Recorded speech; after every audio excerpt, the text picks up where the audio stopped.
Judul khotbah saya hari ini adalah The Gospel in the Scripture. Injil di dalam ayat-ayat Alkitab, termasuk ayat-ayat Alkitab Perjanjian Lama. Banyak orang berpikir bahwa Perjanjian Lama itu kan ceritanya Musa, ceritanya Adam dan Hawa jatuh dalam dosa, ceritanya ada Daud, ada Salomo, ada hakim-hakim, Gideon, ya. Itu banyak sekali hal-hal yang luar biasa di sana. Tetapi seakan-akan Perjanjian Lama ini tidak berhubungan dengan Perjanjian Baru.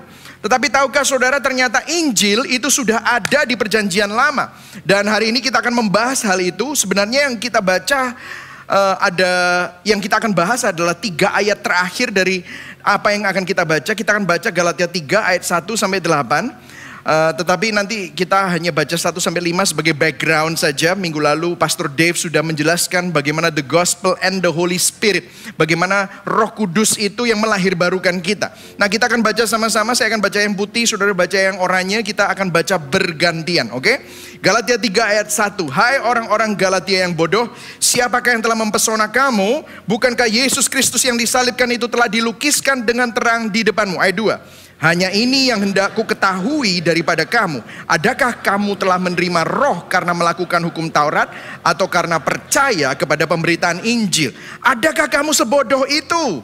Kamu telah mulai dengan roh, maukah kamu sekarang mengakhirinya di dalam daging? Ayat 4. Sia-siakah semua yang telah kamu alami sebanyak itu?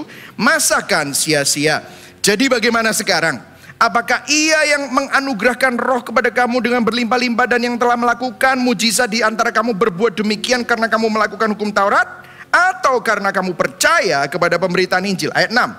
Secara itu jugalah Abraham percaya kepada Allah, maka Allah memperhitungkan hal itu kepadanya sebagai kebenaran. Ayat 7. Jadi kamu lihat bahwa kamu yang hidup dari iman, mereka itulah anak-anak Abraham. Ayat 8. Dan kitab suci yang sebelumnya mengetahui bahwa Allah membenarkan orang-orang bukan Yahudi oleh karena iman, telah terlebih dahulu memberitakan Injil kepada Abraham. Olehmu segala bangsa akan diberkati. Nah, saudara, kalau saudara lihat di sini, ayat 6 ada dalam kurung. Dalam kurung adalah tulisannya Kejadian 15 ayat 6 dan Roma 4 ayat 3. Ayat 7 juga ada Roma 4 ayat 16. Ayat 8 ada Kejadian 12 ayat 3.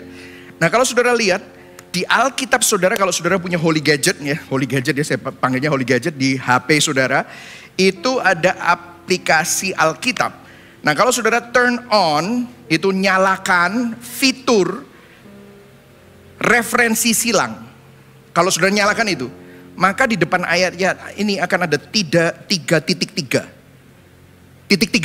di depan ayat-ayat. Nah, kalau saudara pencet, maka ayat-ayat ini akan muncul. Kejadian 15 ayat 6, Roma 4 ayat 3. Nah, biasanya saya nggak tampilkan di sini, tetapi hari ini saya tampilkan di sini. Kenapa? Karena ini ayat yang menjelaskan bahwa Rasul Paulus mengutip ayat Perjanjian Lama di Kejadian 15 ayat 6, dan juga kalau saudara lihat ayat yang ke-8 di Kejadian 12 ayat 3, itu dikutip ulang oleh Rasul Paulus. Kalau ada Roma 4 ayat 3 itu di ayat 6, artinya Rasul Paulus juga menjelaskan hal yang mirip atau bicara tentang ayat yang sama di kitab Roma. Nah, ini menunjukkan ada cross reference. Nah, hari ini saya akan membahas khusus untuk itu, supaya kita orang Kristen tidak melihat Alkitab hanya sebagai buku panduan, tidak melihat Alkitab hanya sebagai pelengkap. Dan saudara lebih senang mendengarkan khotbah, tapi hari ini benar-benar saya ingin bicara tentang the gospel, Injil yang ada di dalam Alkitab. Nah, kalau saudara perhatikan 2 minggu lalu Pastor Nathan bicara tentang implikasi Injil. Implikasi Injil ini bicara bahwa rumus dalam kehidupan kekristenan itu bukan Tuhan Yesus bayar DP, Tuhan Yesus menyelamatkan kita atas kematian dosa, terus kemudian kita yang bayar cicilannya. No, it's not like that. Kita meneruskan dengan berusaha hidup benar di masa sekarang, supaya dengan harapan kalau kita bisa terus benar, maka Tuhan akan menerima kita di masa yang akan datang dalam kekekalan. Ini bukan kekristenan, ini agama. Semestinya rumusnya adalah Kristus menyelamatkan, mengampuni kita dosa kita masa lalu, masa sekarang, dan masa depan. Dan kita diterima sempurna di dalam Kristus, bahkan sampai kekekalan. Maka di masa sekarang kita masih hidup, kita dimampukan oleh Kristus untuk hidup benar di masa yang sekarang. Yang setuju katakan amin. Seringkali kita berfokus untuk hidup bagi Kristus, tapi pakai kekuatan sendiri. Itulah sebabnya saudara gak suka cita. Itulah sebabnya saudara merasa beban. Padahal semestinya kalau saudara sadar bahwa hidup kita itu ada di dalam Kristus, keindahan Kristus, kasih Kristus ada dalam kita. Kita mestinya bukan fokus bagaimana kita ini menyenangkan Kristus, tetapi karena Kristus sudah senang dan Kristus hidup di dalam kita, Dia hidup melalui kita juga. Ini yang kita pelajari di 2 minggu yang lalu melalui implikasi Injil. Kemudian minggu lalu Pastor Dave mengingatkan bahwa kalau saudara dan saya itu bisa hidup benar itu karena Roh Kudus. Saudara dengar Injil, itu Roh Kudus yang melahirbarukan, mengaktifkan iman saudara. Makanya setiap minggu saudara gak pernah dengar firman selain Injil. Saudara bisa loh dengar firman bukan Injil. Bisa saja firman itu diambil hanya sekedar moralitas. Step A, step 1, 2, 3 untuk saudara hidup sukses. Step 1, 2, 3 untuk mengalami mujizat. Itu bukan Injil. Tetapi waktu kita bicara tentang salib, waktu kita bicara tentang Kristus, waktu kita bicara tentang rencana penebusan Allah, itu Injil. Injil adalah kekuatan Allah. Injil itulah yang mengaktifkan iman kita. Itulah yang menuntun kita, menginsafkan hati kita, mendampingi kita, dan menjamin keselamatan kita. Nah, ini kita udah belajar itu. Nah, hari ini kita mau bicara tentang Alkitab. Kita mau bicara tentang firman. Kita bicara bahwa Alkitab bukan hanya pelengkap. Firman itu bukan cuma hanya ayat-ayat mati, tulisan-tulisan mati. No, it's not like that ya saudara ya. Nah, poin saya ada 3 saudara ya. Yang pertama, Rasul Paulus menunjukkan bahwa kabar baik Injil sudah ada mulai dari perjanjian lama. Kemudian yang kedua, Yesus Kristus seperti Rasul Paulus juga menunjukkan siapa dirinya melalui ayat-ayat Alkitab. Kemudian yang ketiga, apa signifikansi dan aplikasi Injilnya bagi kita ya saudara ya. Nah, sebelum saya mulai ya saudara ya, akhir-akhir ini lagi ngetren itu tentang Google Artificial Intelligence. Berapa banyak di sini tahu tentang ChatGPT?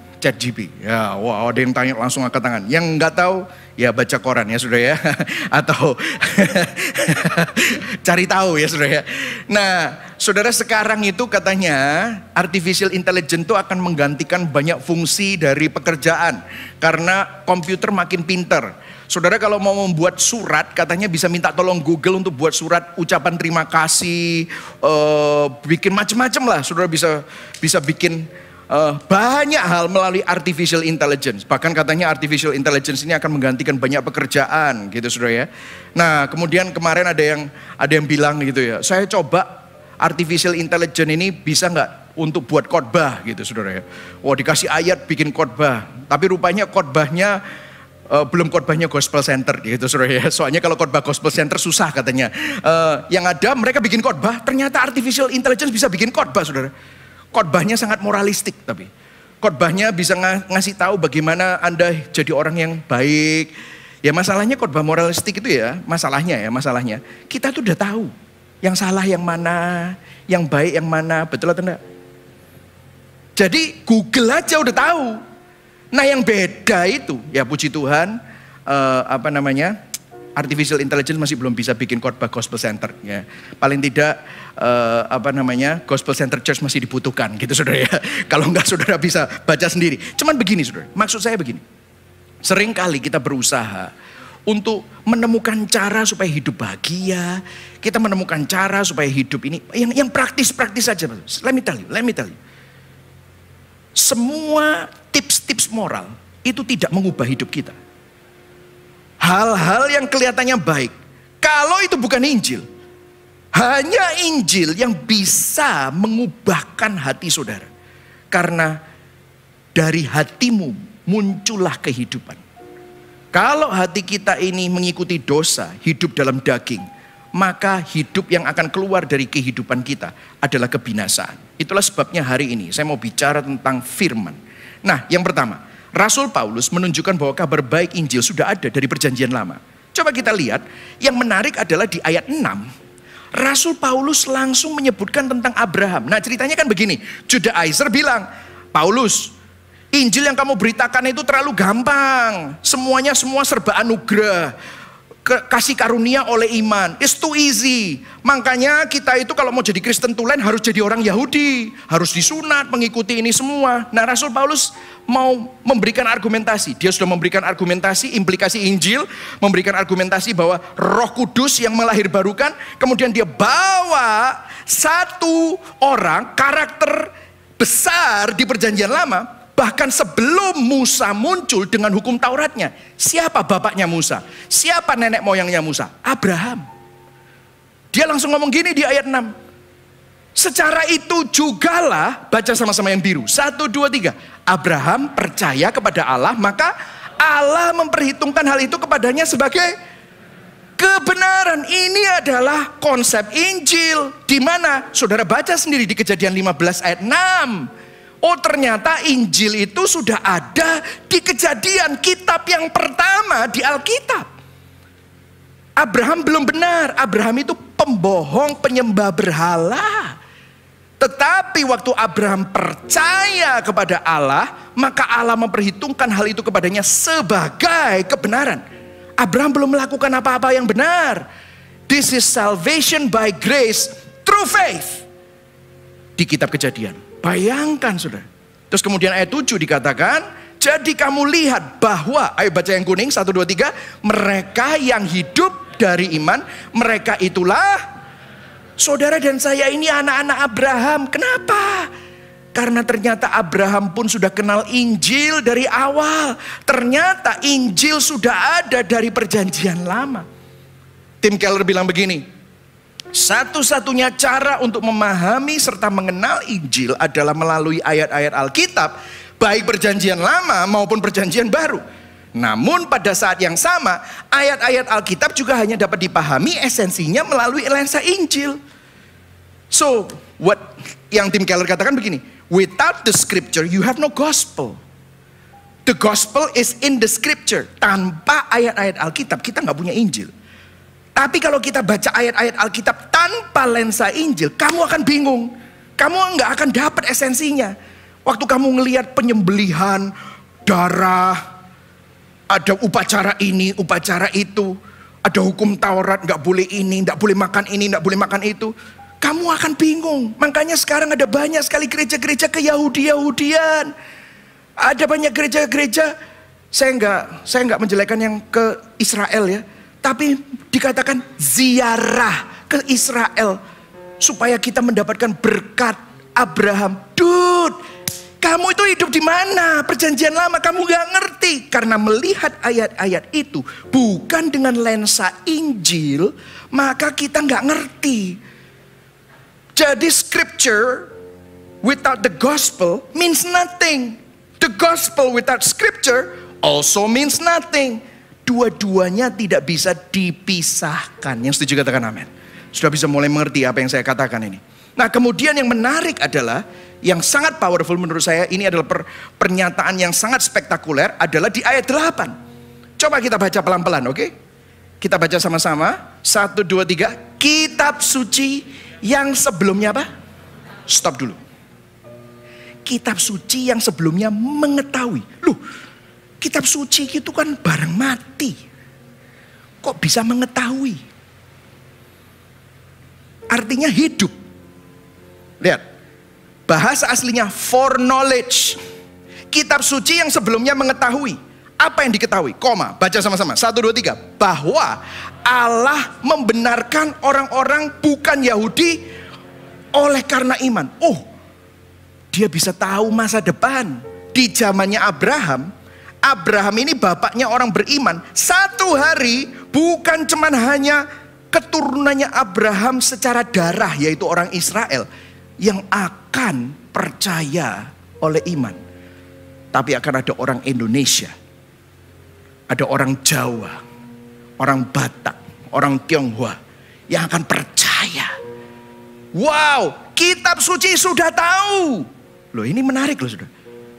Kitab suci bukan ayat mati. Kitab suci bukan hanya buku yang biasa. Bukan cuma hanya mengetahui. Lihat. Koma. Ayo baca sama-sama yang huruf besar. Telah. 1, 2, 3. Telah terlebih dahulu apa? Wow, kitab suci memberitakan Injil kepada siapa? Abraham. Apa katanya? Olehmu segala bangsa akan diberkati. Menarik ya saudara. Saudara dengarkan. Ini menarik sekali. Think about this. Firman Allah di perjanjian lama memberitakan Injil kepada Abraham. Kok bisa? Gimana mungkin? Nah dengarkan. Paulus sedang menjelaskan kepada kita konsep doktrin Alkitab. Doktrin keilahian ayat-ayat Alkitab. Doctrines of Scriptures Divinity. Kalau saudara lihat ini semua, ini menarik sekali. Paulus sebenarnya sedang mengutip Kejadian 12. Ayo kita baca sama-sama Kejadian 12. Tadi kan kalau saudara lihat di sini ada dalam kurung Kejadian 12. Nah kita baca aja Kejadian 12. Oke, Kejadian 12. Judul dari perikop Kejadian 12 adalah apa? Abram dipanggil Allah. Dengarkan. Nama Abraham dulu Abram. Dan Abram ini penyembah berhala. Dia nggak percaya Tuhan. Tapi lihat ayat 1. Berfirmanlah Tuhan kepada Abram. Pergilah dari negerimu, dari sanak saudaramu, dari rumah bapamu ini ke negeri yang akan kutunjukkan kepadamu. Aku akan membuat engkau menjadi bangsa yang besar dan memberkati engkau serta membuat namamu masyhur dan engkau akan menjadi berkat. Ayat 3. Aku akan memberkati orang-orang yang memberkati engkau dan mengutuk orang-orang yang mengutuk engkau, dan olehmu semua kaum di muka bumi akan mendapat berkat. Saudara lihat ayat 3 ada dalam kurungnya. Ayatnya apa? Galatia 3 ayat 8. Cross reference. Saudara lihat di Alkitab banyak sekali cross reference seperti ini. Artinya Rasul Paulus mengutip Kejadian 12 ayat 3. Nah saudara, ini yang menarik saudara. Kenapa? Pada saat Abraham dipanggil, kitab suci itu belum ada. Coba pikir. Ada Taurat? Belum. Yang nulis Taurat siapa? Musa. Belum ada wahyu tertulis itu. Tidak ada kitab Kejadian. Kitab Kejadian belum ditulis. Kitab Kejadian saat itu belum ditulis. Yang ada hanyalah suara dari surga. Artinya kitab suci itu sudah ada sebelum bahkan kitab suci itu ditulis. Right? Firman Tuhan sendirilah yang memberitakan kebenaran Injil ke dalam hati Abraham. Yang mengabarkan Injil kepada Abraham itu bukan manusia, tetapi Tuhan sendiri. Wow. Coba saudara, pelan-pelan. Nah, kenapa? Kenapa kok ini penting? Karena apa? Tidak ada kitab suci. Adanya suara dari surga, dan suara ini yaitu suara Tuhan membawa kebenaran, melahirbarukan kebenaran di dalam hati Abraham. Itu yang membuat Abraham jadi orang benar, diperhitungkan sebagai orang benar. Nah, kenapa Paulus mengatakan ini? Kenapa kok Paulus bilang kitab suci memberitakan Injil kepada Abraham? Bagaimana Paulus ini mengatakan itu? Apa implikasinya? Secara implisit sebenarnya. Nah, saya akan memberikan kepada saudara kata-kata yang teologis hari ini. Saya mau memberikan peringatan ya. Biasanya kalau saudara dengar khotbah di Gibeon selalu seperti ini. Memang seperti kuliah STT. Nah, hari ini terutama ya. Jadi katakan pada kanan kiri, yang sabar ya Pak ya, yang sabar ya. Oke, nggak apa-apa. Habis ini bisa makan-makan. Oke saudara ya. Meskipun bulan puasa ya. Tetapi gini. Ini saya akan memberikan. Kenapa kok Rasul Paulus ini ngomong tentang hal ini? Saya akan menggunakan istilah-istilah teologis agar Anda bisa terbiasa dan ngerti tentang Alkitab. Kalau saudara yang sudah ikut APS, saudara udah mulai ngerti. Oh, ini aku pernah dengar nih di APS. Yes. Jadi gini, apa yang Paulus sampaikan adalah doktrin ayat-ayat Alkitab. Doktrin ayat-ayat Alkitab itu ada 3. Yang utama, bahwa ada keajaiban inspirasi dari Alkitab. Namanya plenary inspiration of the scripture. Dan yang kedua, ketidakbersalahan pengajaran Alkitab. Infallibility of the scripture. Dan yang ketiga, sufficiency of the scripture. Kecukupan dan sufisiensi dari firman Tuhan. Itu yang diajarkan melalui ayat 8 itu tadi. Nah, saya akan menjelaskannya satu-satu. Kenapa kok bisa Rasul Paulus itu menyebutkan itu? Karena begini, ternyata inspirasi Alkitab itu luar biasa. Saya akan jelaskan yang pertama. Plenary inspiration of the scripture. Keutuhan inspirasi Alkitab. Itu sangat ajaib, saudara. Nah, saya akan kasih beberapa ayat untuk membuktikan kepada saudara dan menjelaskan apa maksudnya. Inspirasi Alkitab itu ajaib.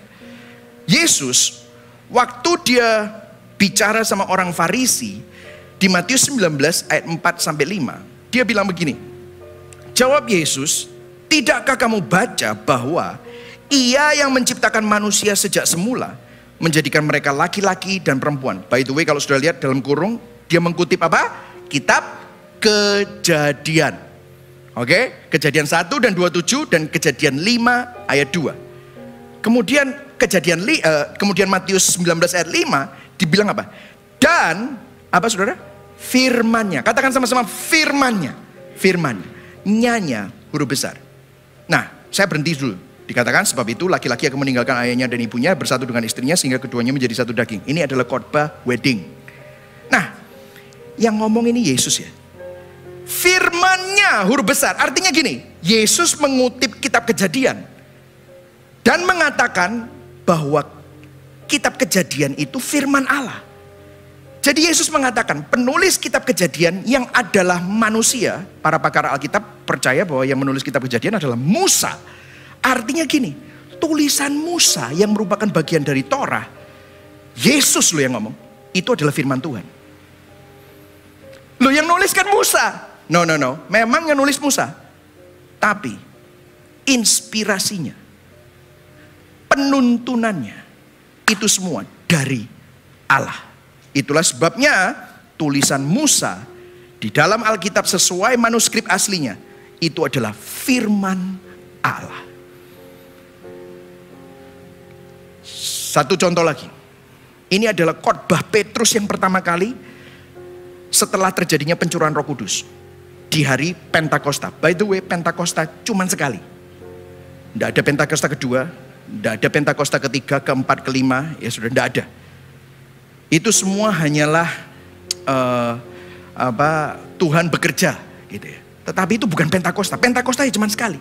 Karena Roh Kudus pribadi ketiga dari Allah Tritunggal itu akhirnya dikirimkan untuk tinggal di dalam setiap hati orang percaya. Nah, Petrus berkhotbah, dia dulu pengecut dan dia berkata, ayat 25, saudara lihat dalam kurung, kitab apa itu yang dikutip? Mazmur. Oleh Roh Kudus dengan perantaran hamba-Mu Daud, Bapa kami, Engkau telah berfirman. Nah, Petrus berkhotbah, kemudian dia mengutip Mazmur 2. Jadi dia bilang gini, Tuhan Allah berfirman melalui mulut Daud oleh Roh Kudus. Nah, apa yang Petrus katakan? Adalah bahwa ketika dia mengutip Mazmur 2, meskipun Mazmur 2 itu Daud yang menulis, tapi Petrus berkata bahwa itu adalah perkataan Tuhan. Daud yang nulis, tapi itu adalah firman Tuhan. Petrus mengatakan isi tulisan Daud adalah perkataan Tuhan. Yesus mengatakan tadi tulisan Musa adalah perkataan Tuhan. Dengarkan saudara, kita nggak bisa bilang, aku itu kalau dengerin Yesus senang. Tapi kalau aku dengerin Paulus, gak senang aku. Gak bisa saudara. Oh, aku tuh kalau baca Perjanjian Baru senang. Tapi aku nek baca Taurat, wah gak senang aku. Gak bisa. Tidak bisa dipisahkan. Karena semuanya itu adalah perkataan Tuhan bagi saudara dan saya. Yang setuju katakan amin. Jadi inspirasi Alkitab, definisinya ini. Alkitab adalah firman Allah yang setiap kata-katanya ditulis oleh manusia. Tetapi, ayo baca sama-sama.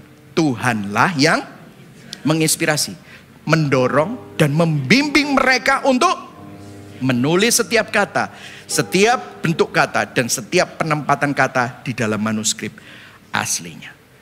Karena itu Alkitab yang saudara pegang bukan cuma sekedar buku mati, tetapi itu adalah firman perkataan Allah sendiri. Yang setuju katakan amin. Yang kedua, infalibilitas, ketidakbersalahan dari Alkitab. Kalau kita baca 2 Petrus 1 ayat 19-20, dikatakan begini. Dengan demikian kami makin diteguhkan oleh firman yang telah disampaikan oleh para nabi. Alangkah baiknya kalau kamu memperhatikan sama seperti memperhatikan pelita yang bercahaya di tempat yang gelap sampai fajar menyingsing dan bintang timur terbit bersinar di dalam hatimu. Ayat 20. Yang terutama harus kamu ketahui. Nah, dengarkan. Ini kalau sudah Petrus ngomong gini.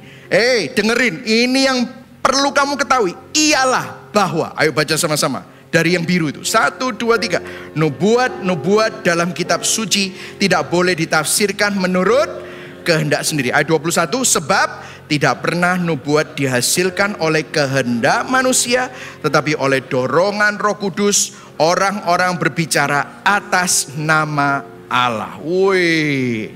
Ayat 20-nya berkata bahwa, dengerin. Orang-orang yang baca tulisanku, Petrus bilang gini, semua tulisan di perjanjian lama yang ditulis oleh para nabi, nubuatan-nubuatan itu bukan mereka yang nulis. Tapi itu dorongan Roh Kudus, orang-orang yang berbicara atas nama Allah. Jadi kalau saudara baca Alkitab, teguran dari firman, prinsip-prinsip, nasihat-nasihat yang bijaksana, pengajaran Alkitab, itu Tuhan sendiri yang ngomong sama saudara. Bagus nggak baca buku rohani? Bagus. Bagus nggak dengar khotbah? Bagus. Tetapi kalau saudara dengar khotbah, itu sudah secondary message. Saudara baca buku secondary message akan membantu, yes. Suplementasi, yes. Tetapi firman Allah itu Allah sendiri yang ngomong. Nah, waktu saudara dengar khotbah dari kami, itu semua, nah makanya saudara hati-hati. Kalau saudara dengerin firman khotbah, kalau khotbahnya enggak alkitabiah, cepat-cepat lari. Khotbahnya kesaksian tok, apalagi menonjolkan diri sendiri, ngomongin berkat yang Tuhan kasihkan kepada dirinya, cepat-cepat lari, itu nggak ada gunanya, saudara. Karena itu bukan Tuhan yang ngomong. Itu hanya pengalaman pribadi. Pengalaman pribadi tidak bisa dijadikan doktrin. Pengalaman pribadi tidak mengubah hati saudara. Tetapi firman Allah, ini firman. Makanya saudara, saya berdoa supaya saudara mulai mengerti. Karena itu dari Allah sendiri. Jadi definisi dari ketidakbersalahan dari pengajaran Alkitab. Infalibilitas adalah sifat ketidakbersalahan Alkitab di dalam setiap maksud dan pengajarannya. Baca yang kuning. Sehingga tidak menyesatkan, tidak berkontradiksi, tidak dapat disangkal, tetapi dapat dipercaya karena firman Allah adalah kebenaran. Kenapa kok banyak orang sesat? Kenapa kok banyak orang gampang dibohongi, dimanipulasi oleh pendeta? Saudara nonton kan In the Name of God di Netflix itu, lagi ngetrend sekarang ya, saudara baca. Kenapa kok begitu banyak orang disesat? Nggak pernah baca Alkitab sendiri. Cuma dengar dari orang lain. Cuma dengar dari pendetanya. Yang dipuja bukan firman. Yang dipuja bukan Kristus, pendetanya. Makanya di sini nggak pernah diumumkan siapa yang khotbah. Supaya saudara nggak memuja pendetanya.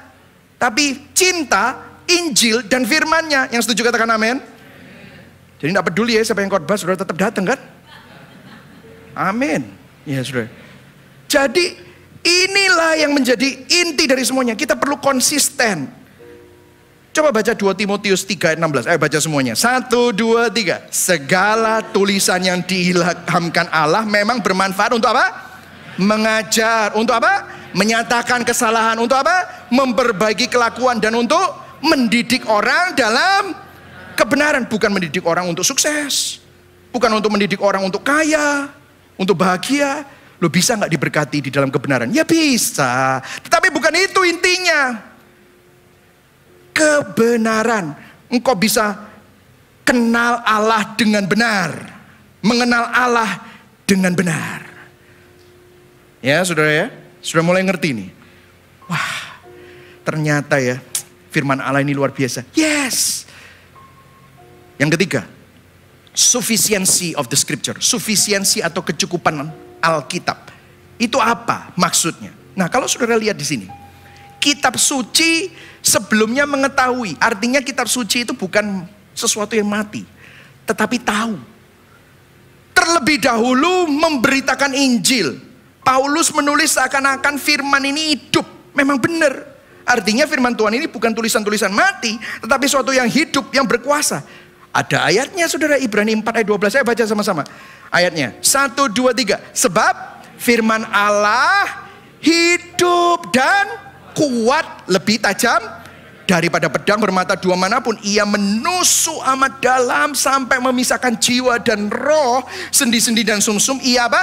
Sanggup membedakan pertimbangan dan pikiran hati kita. Wow, artinya firman Tuhan ini ada otoritasnya. Firman Tuhan ini hidup dan berkuasa dan cukup sanggup untuk menguji hati, memberikan arahan, mengajar.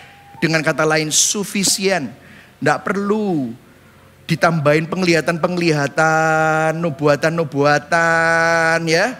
Saudara, saya pernah, maksudnya saya ini bukan anti nubuatan, enggak saudara. Tapi cocokan dengan firman Tuhan. Saudara enggak hidup dalam nubuatan, saudara hidup dalam firman. Yang setuju katakan amin. Saya itu ya pernah ya mendampingi orang yang punya karunia nabiah ya. Orang bahasa Inggris saya terjemahkan. Ada enggak yang akurat? Akurat, luar biasa. Ini orang ini akurat ya. Salahnya, yang salah ada enggak? Banyak. Saya mendampingi dia doakan orang ini. Karena saya tahu kehidupan orang ini. Saya kaget, kok tahu ya? Terus dia doakan, saya juga kenal sama orang ini. Doa, kok salah kabeh ya? Dari 10 nubuatan bisa ada 4 salah, 5 salah. Karena apa? Manusia bisa salah. Bahkan dia pernah doakan ada seorang anak. Dia bilang nanti anak ini akan sembuh, nanti akan jadi dewasa. Anak ini akan hidup bahagia. 2 minggu kemudian anaknya mati. Siapa yang disalahkan? Paling kalau ditanyain kok mati? Katanya bakal sembuh. Ya orang tuanya kurang percaya lah, paling gampang gitu kan ngomongnya. Betul atau enggak? You heard this? Jangan mau dibodohi saudara. Firman Allah. Hidup itu dalam firman. Jangan hidup dalam penglihatan orang, nubuatan orang, kesaksian orang. Sufisien. Buku boleh enggak? Kalau bukunya Alkitabiah boleh. Tapi bukan itu otoritasnya. Otoritasnya tetap kembali kepada firman Tuhan. Yang setuju katakan amin. Jadi sufisiensi dari Alkitab sebagai otoritas final dan mutlak. Alkitab menuntun seorang untuk mengenal Allah yang benar dan jalan keselamatan serta, ayo baca sama-sama, berkuasa dan cukup untuk memperlengkapi orang percaya dalam pekerjaan baik, proses pengudusan, sanctification, dan pendewasaan menuju keserupaan dengan Kristus. Amin saudara. Nah, poin yang kedua, bukan Rasul Paulus saja yang percaya. Yesus Kristus seperti Rasul Paulus juga menunjukkan siapa dirinya melalui ayat-ayat Alkitab. Percaya juga dengan ketiga hal ini. Kenapa kok ini penting? Kenapa kok ini penting? Karena gini, ada orang yang bilang gini loh. Ada orang yang bilang, aku tuh seneng kalau sama Yesus itu. Tapi aku gak suka firman Yesus. Bulet. Gak usah lah. Pokoknya aku melok Yesus saya. Pokoknya aku naik krungu Yesus, aku seneng. Gak bisa saudara. Gak bisa. Kalau saudara bilang saudara cinta Yesus tapi tidak cinta firman, omong kosong. Saudara artinya nggak cinta Yesus. Karena apa? Apakah Yesus percaya akan ilham dari Alkitab termasuk perjanjian lama? Yesus Kristus menjelaskan dirinya sendiri melalui keutuhan inspirasi Alkitab. Saya kasih contoh ya. Waktu Yesus membuktikan identitasnya sebagai anak Allah kepada orang Farisi di kitab Yohanes 10, dia mengutip, coba lihat dalam kurungnya, Mazmur 82. Nah sebelum kita baca, saya nggak akan baca semua, tapi saya ceritakan intinya aja. Mazmur 82, itu kita selalu mikir gini, kalau Mazmur itu yang nulis pasti Daud. Daud itu orang penting. Tapi Mazmur itu kitab ini loh, bukan kitab yang berwibawa, tapi kitab puisi, art gitu ya. Itu Mazmur, nyanyian. Tapi saudara tahu Mazmur 82 yang nulis itu bukan Daud. Yang nulis namanya Asaf. Kalau saudara cari, Asaf itu siapa? Tidak ada yang tahu. Asaf itu no one. Asaf itu mungkin hanyalah salah satu pemimpin pujian di bait Allah. Imam yang tidak terkenal dan imam yang kita tidak tahu hidupnya. Tapi dia nulis di Mazmur. Nah bayangkan, Yesus mendefinisikan keilahiannya, siapa dia, dengan tulisan yang sangat tidak berwibawa. Dari genre puisi. Dan yang nulis bukan orang yang berwibawa, nobody, namanya Asaf. Dia bilang begini, kata Yesus kepada mereka, tidakkah ada tertulis dalam kitab Taurat, Aku telah berfirman, kamu adalah Allah. Jikalau mereka kepada siapa firman itu disampaikan disebut Allah, dan kitab suci tidak dapat dibatalkan, masihkah kamu dapat berkata, dia yang dikuduskan oleh Bapa yang telah diutusnya ke dalam dunia, engkau menghujat Allah karena aku telah berkata aku anak Allah? Jadi ini menarik sekali. Kenapa? Artinya apa? Yesus mendasarkan keilahiannya pada satu kata dalam klausa sekunder, dalam Mazmur yang tidak penting, dengan sosok yang menulis juga tidak jelas di kitab suci, yang genrenya juga tidak berwibawa, yaitu Mazmur. Tapi dia menganggap ini Taurat, ini tetap firman Allah. Jadi dengarkan saudara, bahkan di Mazmur pun, Mazmur itu bicara tentang Yesus. Hikmat, Amsal bicara tentang Yesus. Jadi kalau saudara bilang gak bisa, aku gak senang sama kitab-kitab doktrin, aku senangnya sama Mazmur karena Mazmur itu art, puisi, poetry. Well no, Mazmur dianggap oleh Yesus Taurat. Mazmur dianggap oleh Yesus firman Allah. Coba jelaskan.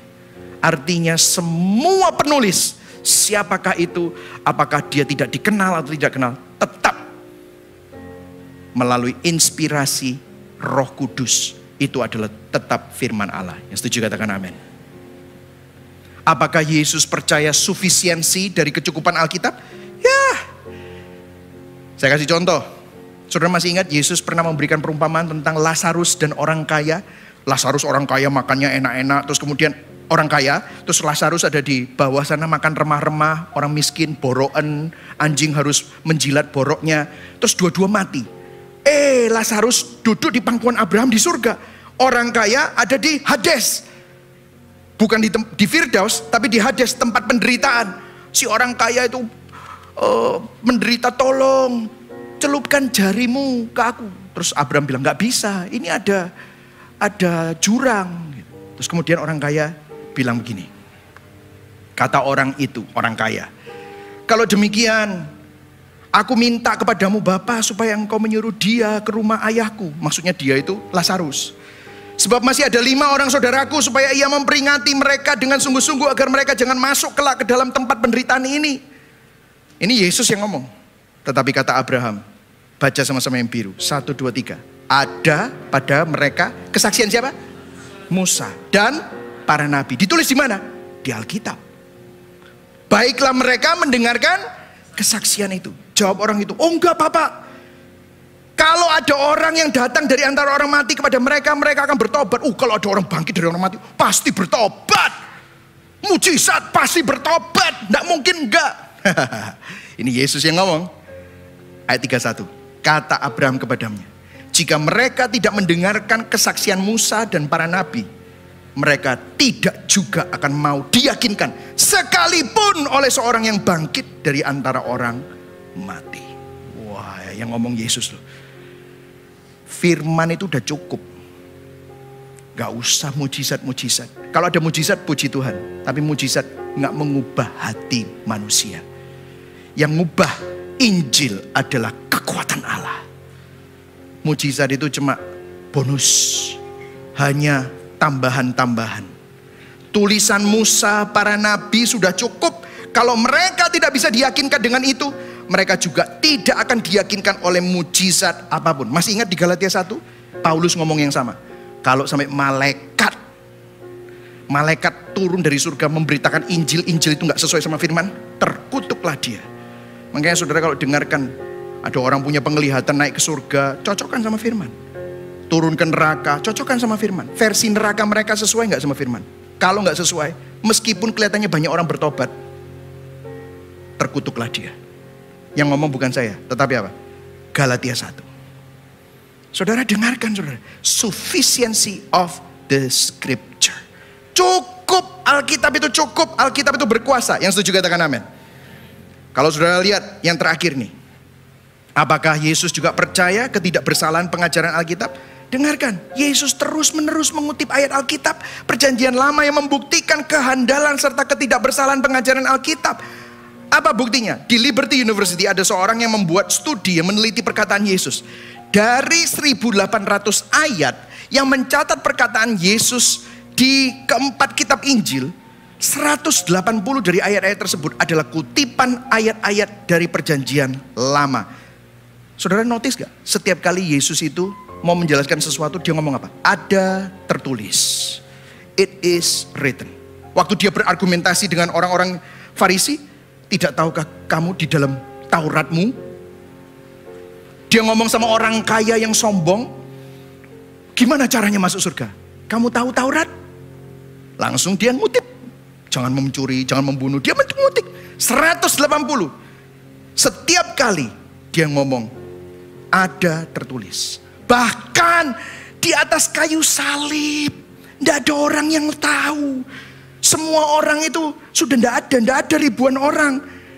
Dia waktu haus di Yohanes 19 ayat 28, saudara lihat ada tanda kurungnya.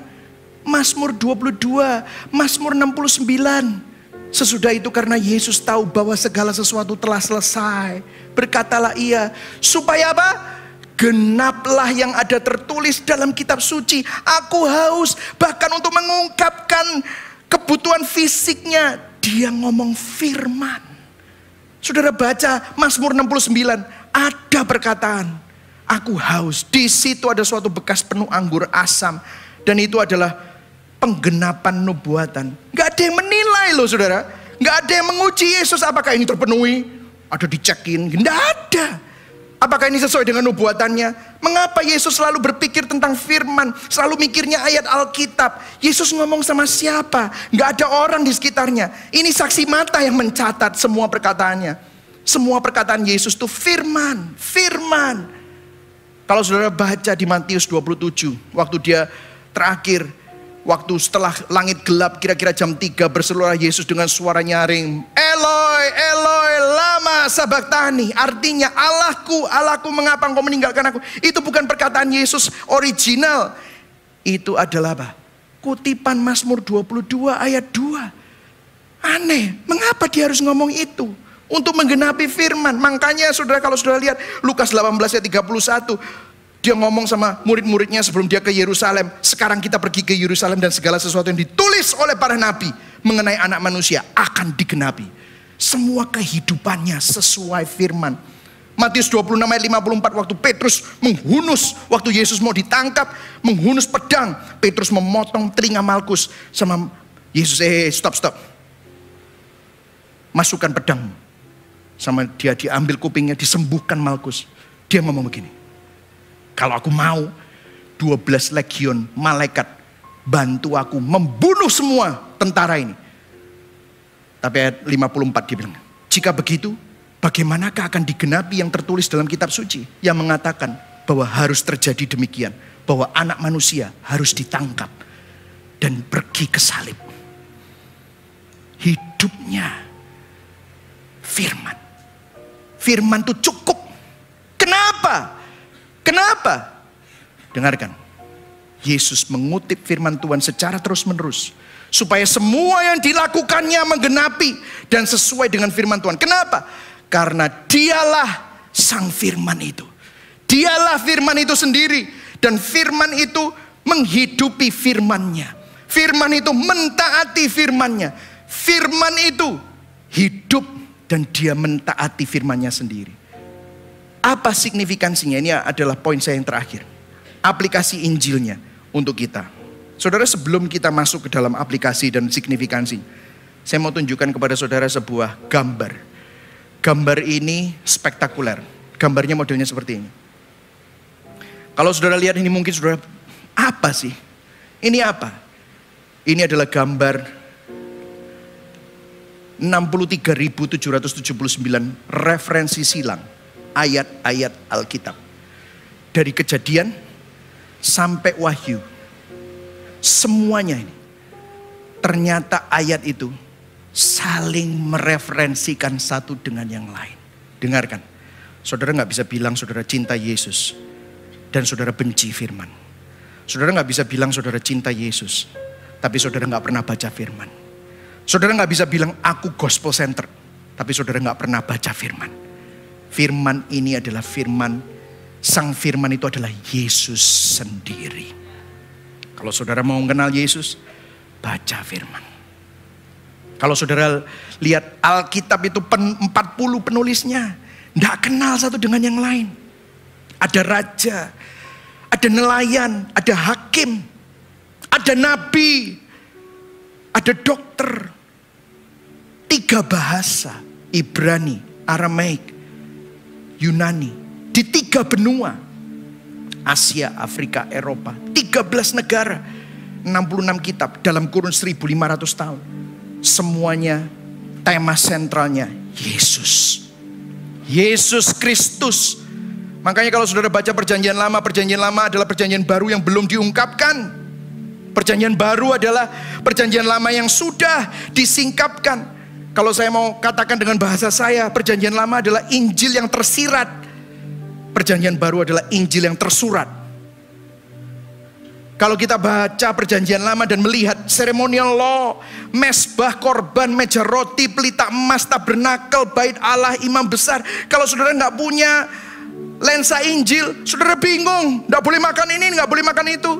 Saya pernah ketemu sama orang Kristen yang nggak makan ini, nggak makan itu. Kenapa? Karena mengikuti kitab imamat.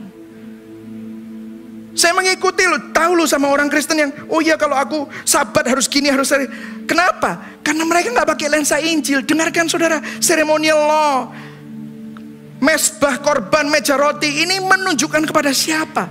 Kalau saudara baca Yohanes 5 ayat 39, waktu Yesus menjelaskan kepada orang-orang Farisi yang hafal tentang ceremonial law, hafal semua detail dari tabernakel dan bait Allah dan semua tata cara keimaman. Di Yohanes 5 dia berkata begini, kamu menyelidiki kitab-kitab suci sebab kamu menyangka bahwa olehnya kamu mempunyai hidup yang kekal. Tetapi walaupun kitab-kitab suci itu memberi kesaksian tentang siapa? Yesus, aku. Namun kamu tidak mau datang kepadaku untuk memperoleh hidup itu. Ceremonial law is all about Jesus Christ. Kita di perjanjian lama, orang Israel harus bersih dulu untuk ketemu Tuhan. Makanya harus ada ceremonial law. Tetapi saat ini di dalam Kristus saudara dan saya dibersihkan. Tidak tahukah kamu meskipun dosamu merah seperti kermisi, di dalam Kristus, melalui penebusan Kristus, kamu menjadi putih seperti salju. Mesbah, korban, bicara bahwa Kristuslah korban itu. Meja roti bicara Kristuslah roti hidup itu. Pelita emas bicara Kristuslah terang dunia. Tabernakel bicara pelataran, ruang kudus, ruang maha kudus, bicara tentang Injil, Kristus jalan masuknya. Sehingga kita mempunyai akses kepada Allah Bapa. Kita bisa panggil dia Bapa karena penebusan Kristus. Kalau kita lihat imam besar, keimaman, upacara keimaman. Siapa imam besar itu? Yesuslah imam besar kita yang sempurna.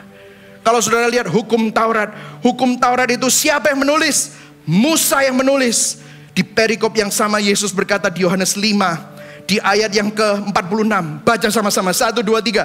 Sebab jikalau kamu percaya kepada Musa, tentu kamu akan percaya juga kepadaku. Sebab ia telah menulis tentang aku. Hukum Taurat memberi kesaksian kepada Kristus akan siapa Allah itu sendiri.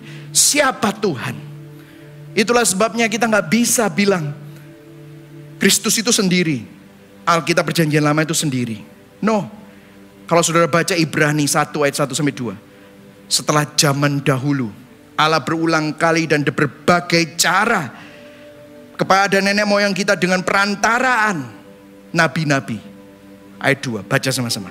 Maka pada zaman akhir ini ia telah berbicara kepada kita dengan perantaraan siapa? Anaknya Yesus Kristus, yang telah ia tetapkan sebagai yang berhak menerima segala yang ada. Oleh dia Allah telah menjadikan alam semesta.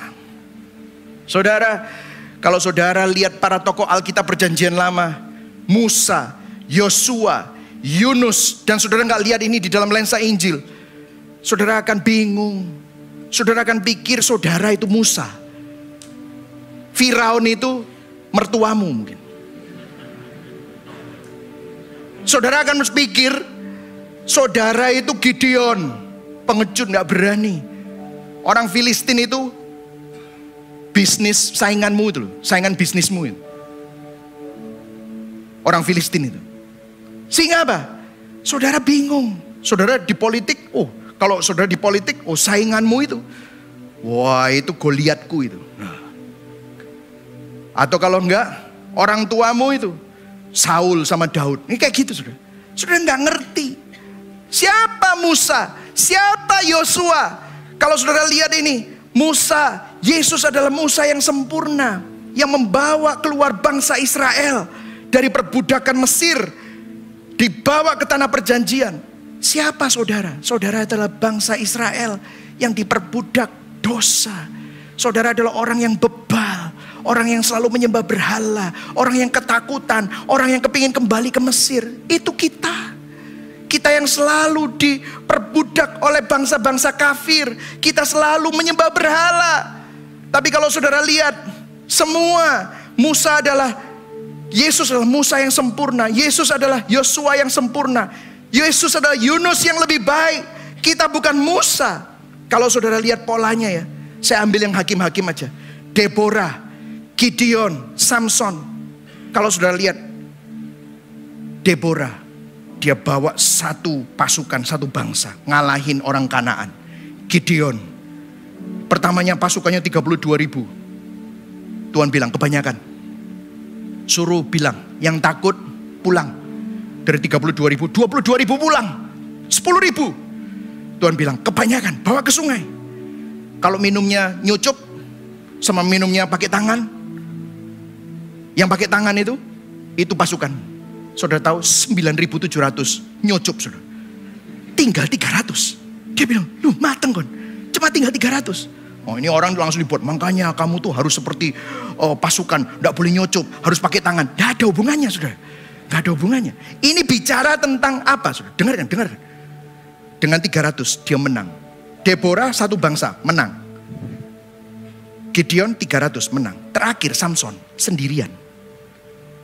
Tuhan mau ngomong, aku akan menyelamatkan umatku bukan dengan sebuah pasukan besar, bukan juga dengan pasukan yang khusus. Satu orang kuat modelnya Simpson menang. Akan ada datang satu pahlawan sangat lemah, bayi lahir di Bethlehem, tidak berdaya, bukan politisi, bukan hakim, anak tukang kayu. Tidak punya kekuatan politik, gak punya pasukan, gak bisa pakai pedang. Dia lemah. Tapi justru melalui itu umatku akan diselamatkan. Melalui kekalahan akan ada kemenangan. Melalui kematian akan ada kehidupan. Melalui salib akan ada pengampunan. Itulah semua digenapi di dalam Kristus. Kenapa? Karena tadi kita baca kitab suci, Sang Firman pada mulanya adalah Firman. Firman itu adalah Allah. Firman itu bersama-sama dengan Allah. Firman itu menjadi manusia. Apa yang Firman itu lakukan? Yesus Kristus, Sang Firman, yang paling kuat menjadi yang paling lemah, supaya di dalam Kristus kita yang lemah memperoleh kekuatan. Yang paling berkuasa, Firman yang berkuasa yang menciptakan, jadilah terang, jadilah bumi, menjadi tak berdaya, supaya kita yang tak berdaya memperoleh kuasa menjadi anak-anak Allah. Sang Firman yang kekal harus mengalami kematian.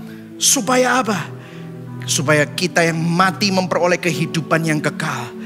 Sang Firman yang suci harus jadi najis di salib, supaya kita yang kotor dan najis dapat dibenarkan dan disucikan. Berikan tepuk tangan buat Tuhan Yesus. Yesus tidak mengalahkan kejahatan dengan pedang seperti raja-raja dan hakim-hakim, tetapi dia adalah raja yang lebih baik dan hakim yang lebih baik. Dia mengalahkan kejahatan dengan menanggung hukuman kejahatan itu di atas salib. Dia tidak menang dengan kekerasan, tetapi dia menang dengan kasih.